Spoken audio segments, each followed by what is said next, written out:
Morning प्यारे student and welcome back to my YouTube channel let's discuss.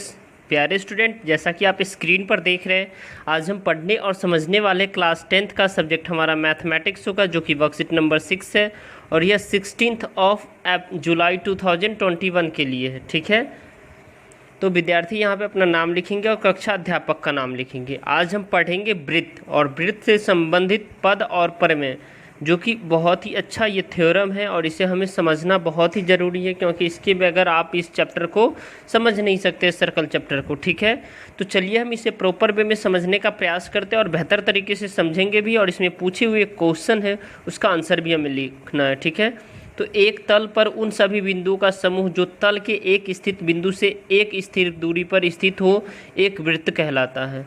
यानी वृत्त क्या कहलाता है, यानी कि एक तल पर उन सभी बिंदुओं का समूह जो तल के एक स्थित बिंदु से एक स्थिर दूरी पर, यानी सपोज डेट ये बिंदु हो गया। ठीक है, यहाँ से अगर ये स्थित दूरी पर जो है ना, ये सेम दूरी पर अगर इस तरह से जो है ना, तो ये हो गया वृत्त। ठीक है, अब आप इसमें देखेंगे जो स्थित बिंदु को वृत्त को का केंद्र कहते हैं। स्थित बिंदु को क्या कहते हैं? वृत्त का केंद्र कहते हैं। स्थित बिंदु ये वृत्त का क्या है? केंद्र है। ठीक है, और स्थित दूरी को वृत्त की त्रिज्या कहते हैं। और यहाँ से अगर मान लीजिए यहाँ से ये त्रिज्या हो गया। ठीक है, और केंद्र और वृत्त पर स्थित बिंदु को मिलाने वाले रेखा को रेखाखंड कहते हैं। ये केंद्र और वृत्त को मिलाने वाले रेखा को क्या कहते हैं? रेखाखंड कहते हैं। ठीक है, तो आई होप डियर स्टूडेंट आपको समझ में आ रहा है। अब देखिए चाप क्या होता है। चाप वृत्त पर दो बिंदुओं के बीच के भाग को चाप कहते हैं। यानी वृत्त पर दो बिंदुओं के बीच के भाग को क्या कहते हैं? हम चाप कहते हैं। जो आप यहाँ देख पा रहे हैं ये चाप है आपका। ठीक है, जीवा वृत्त के एक बिंदु से दूसरे बिंदु को मिलाने वाली रेखाखंड वृत्त की जीवा कहलाती है। यानी एक बिंदु से दूसरे बिंदु को मिलाने वाली जो न रेखा है वो वृत्त की क्या कहलाती है? जीवा कहलाती है। ठीक है,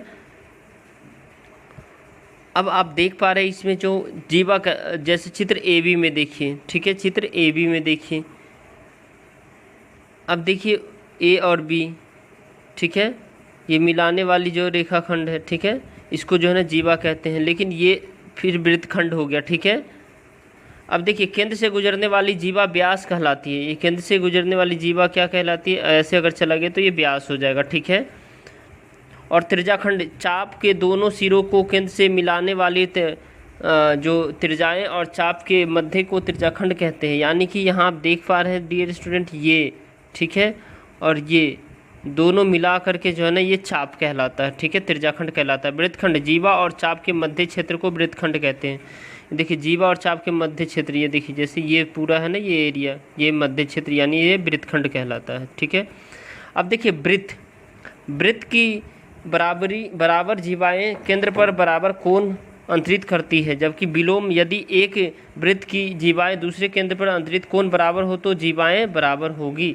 ठीक है, अब देख रहे यहाँ से ये सब बराबर होगी। ठीक है, अब देखिए इसमें एक वृत्त के केंद्र से एक जीवा पर डाला गया लंब जीवा को समद्विभाजित करता है, और ये वृत्त पर डाला गया लंब जीवा को समद्विभाजित आधा कर दिया। ठीक है, और विलोम एक वृत्त के केंद्र से एक जीवा को समद्विभाजित करने के लिए खींची गई रेखा जीवा पर लंब होती है। ये सारे जीवा पर क्या है? लंब है। ठीक है, अब देखिए एक वृत्त की या सर्वागम वृत्तों की बराबर जीवाएं केंद्र से या केंद्र से समान दूरी पर होती है, और विलोम एक वृत्त के केंद्र से समान दूरी पर जीवाएं लंबाई के समान होती है। तो ये सब आपको याद रखना है, ये दोनों क्या है? एक समान होती है, इक्वल होती है। एक चाप द्वारा केंद्र पर आंतरित कोण वृत्त के शेष भाग के किसी बिंदु पर आंतरित कोण का दुगुना होता है। ठीक है, और अर्धवृत्त में बना कोण समकोण होता है। तो ये देखिए यहाँ अर्धवृत्त में ये जो समकोण बना कोण है ये क्या? समकोण है ये। ठीक है, अब देखिए इसमें यदि किसी चतुर्भुज के सम्मुख कोणों के एक युग्म का योग 180 डिग्री हो तो चतुर्भुज चक्रीय होता है। 180 डिग्री हो तो चतुर्भुज क्या कहलाता है? चक्रीय चतुर्भुज कहलाता है। ठीक है, एक चतुर्भुज ABCD चक्रीय कहलाता है यदि इसके चारों शीर्ष एक वृत्त पर हो। यानी चारों देख रहे ये वृत्त है, यहाँ कॉर्नर पे ये, तो इसलिए चक्रीय चतुर्भुज होता है। ठीक है, अब एक वृत्तखंड के कोण बराबर होते हैं, एंगल A = एंगल B, यानी एक वृत्तखंड के क्या है? कोण बराबर होते हैं। ठीक है, ये दोनों कोण बराबर है। चलिए अब इसमें कुछ क्वेश्चन है जो कि बेहद खास आसान है। चलिए वृत्त की सबसे बड़ी जीवा व्यास क्या होती है? क्या होती है? व्यास होती है। सेकंड है जीवा और चाप के मध्य क्षेत्र को वृत्तखंड कहते हैं, ठीक है। त्रिज्याखंड चाप के दोनों सिरों के केंद्र से मिलाने वाली त्रिज्याएं और चाप के मध्य होती है। किसके? चाप के मध्य होती है। फोर्थ है इसमें डियर स्टूडेंट, दी गई आकृति में बी ओ सी एक वृत्त का व्यास है, तो A B equal to A C, तो angle A B C equal to क्या हो जाएगा? एंगल ए सी बी आप इसमें लिखेंगे। एंगल है ये कौन, तो एंगल ऐसे करके आप यहाँ पे पुट कर देंगे, ठीक है।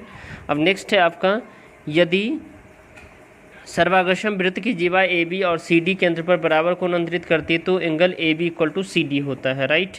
ये आप याद रखिएगा। ए बी और सी डी केंद्र पर ओ वाले वृत्त को दो बराबर जीवा में बांटते तो angle A O B 80 degree होता है, तो एंगल सी ओ डी भी 80 डिग्री होगा, ठीक है। तो अगर आपको लगता है ये वीडियो आपके लिए हेल्पफुल है तो इस वीडियो को आप लाइक कर सकते हैं। हमारे चैनल पर नए हैं तो हमारे चैनल को सब्सक्राइब कर सकते हैं और बेल आइकन को प्रेस कीजिए ताकि आपको लेटेस्ट इन्फॉर्मेशन मिलते रहे। Thank you, thanks a lot for watching.